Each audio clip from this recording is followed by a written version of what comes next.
Hello, আমি সৈকত। আজকের ভিডিওটা যেটা নিয়ে সেটা হচ্ছে ফাংশনস অফ দি ফ্যামিলি। পরিবার প্রত্যেকটা মানুষেরই আছে, প্রত্যেক মানুষেরই, আমার আপনার এবং আরও অনেক যারা পৃথিবীতে বসবাস করছে প্রত্যেকটা মানুষের পরিবার আছে। কিন্তু পরিবারের ফাংশনটা কি, পরিবারের দরকার কি, পরিবারের কার্যাবলী কি, সেটা নিয়ে কিন্তু আজকের ভিডিওটা। তো আমি প্রথম দিনই একটা কথা বলেছিলাম যে একটা বাড়ি তৈরি করতে গেলে যেমন ইট লাগে, ঠিক তেমনই একটা পরিবার তৈরি করতে গেলে কিন্তু অবশ্যই ম্যারেজ লাগে। ম্যারেজ ছাড়া কোনো পরিবার কিন্তু হয় না। তো সেক্ষেত্রে পরিবারের ভূমিকা বা পরিবারের ফাংশনের, পরিবারের কার্যাবলীর প্রথম লাইন যেটা বা প্রথম পয়েন্ট যেটা যেটা না বললেই নয়, সেটা হচ্ছে একটা বাচ্চা তৈরি করা এবং বাচ্চাটাকে মানুষ করা, যেটা কিন্তু পরিবারের দ্বারাই সম্ভব হয়। একটা পরিবারই কিন্তু একটা বাচ্চা তৈরি করছে, একজন সন্তানের জন্ম দিচ্ছে একজন পরিবার, এবং শুধু সন্তানের জন্ম দেওয়া নয়, সেই রক্ত মাংসের ডালাকে মানুষে পরিণত করছে বা সেই সন্তানকে মানুষে পরিণত করছে কে, সেটা কিন্তু পরিবারই পরিণত করছে, বা পরিবারের মাধ্যমেই সেই বাচ্চাটা প্রথম পৃথিবীর আলো দেখছে এবং সেই পৃথিবীর আলো দেখার সাথে সাথে সে বড় হচ্ছে কিন্তু পরিবারের দ্বারাই। পরিবার ছাড়া আপনি কিন্তু আজকে এই জায়গায় আসতে পারতেন না। কেন? কারণ শুরু থেকে আপনাকে খাওয়ানো থেকে শুরু করে এভরিথিং, সমাজকে চেনানো জানানো সমস্ত কিছু কিন্তু পরিবারই করেছে। পরিবার ছাড়া আপনি কিন্তু এক প্রকার অন্ধ। পরিবার ছাড়া কিন্তু আপনি আপনার এই চোখ দিয়ে সমাজকে দেখতে পেতেন না।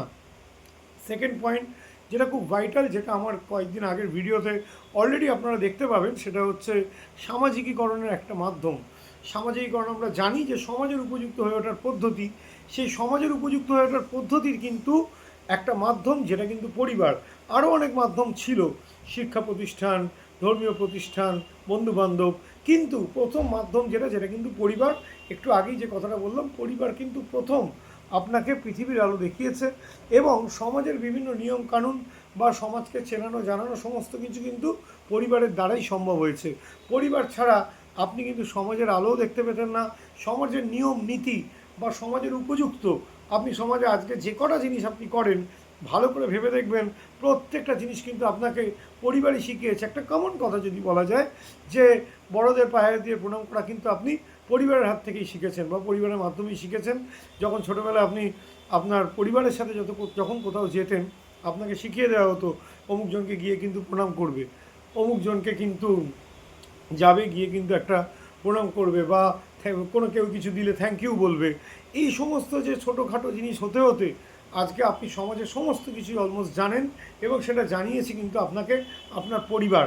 আপনার পরিবারের মাধ্যমেই সেগুলো কিন্তু আপনি শিখেছেন, যেটা কিন্তু ফাংশনস অফ দ্য ফ্যামিলি। এবং থার্ড পয়েন্ট যেটা যেটা খুব ভাইটাল, যেটা খুব ইম্পর্টেন্ট, সেটা হচ্ছে মেন পয়েন্ট বলে আমি মনে করি, সেটা হচ্ছে অর্থনৈতিক দায়িত্ব। ইকোনমিক রেসপন্সিবিলিটি সব থেকে বেশি কিন্তু পরিবারের। যে যতই কথা বলুক বা যে যতই কিছু বলুক, একটা টাইমের পর কিন্তু তাকে পরিবারের ওপর ডিপেন্ডেন্সি হতে হয় তার ইকোনমিক কারণে। কারণ আপনার যে কোনো কিছু, আপনার খাওয়া দাওয়া থেকে শুরু করে, আপনার জামা কাপড় থেকে শুরু করে, আপনার পড়াশোনার খরচা থেকে শুরু করে প্রত্যেকটা দিকে কিন্তু আপনাকে সেই অর্থনৈতিক দায়িত্বটা পূরণ করেছে কিন্তু পরিবার। এবং আজও আপনি যদি অর্থনৈতিকভাবে যদি আজকে স্টেবল হন, আপনি কিন্তু আপনার পরিবারের ওপর কিন্তু দায়বদ্ধ। কারণ আপনার অর্থনৈতিক দায়িত্বটা কিন্তু পরিবারের থেকে মানে পরিবারের জন্য কিন্তু অনেকটা বেশি। তার কেন? তার কারণ অর্থনৈতিক দায়িত্বটা কিন্তু একমাত্র পরিবারই সামলাতে পারে।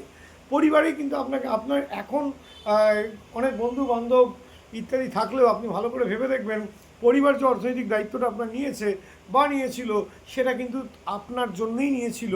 কারণ অর্থনৈতিক দায়িত্ব বা ইকোনমিক রেসপন্সিবিলিটি কিন্তু সেটা শুধু পরিবারের জন্যই বা পরিবারেই কিন্তু হয়।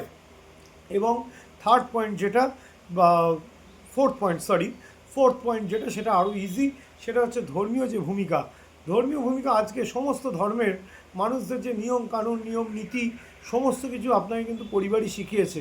আপনি জানতেন না যে কীভাবে পুষ্পাঞ্জলি কীরমভাবে দিতে হয়, বা মন্দিরে খালি পায়ে ঢুকতে হয়, বা নামাজ কীভাবে পড়ে, বা প্রেয়ার কীভাবে করে। এগুলো সমস্ত কিছুই কিন্তু আপনাকে শিখিয়েছে আপনার পরিবার। আপনার পরিবারের মাধ্যমেই কিন্তু আপনি এই জায়গাটা পেয়েছেন, পরিবারই কিন্তু আপনাকে এগুলো শিখিয়েছে। এবং সেটা একটা ভাইটাল পয়েন্ট যেটা না বললেই নয়, সেটা হচ্ছে একটা ঘুড়ি ওড়ানোর জন্য যেটা দরকার হয় সেটা হচ্ছে লাটাই। আপনি ঘুড়ি হলে লাটাই কিন্তু ছিল পরিবার।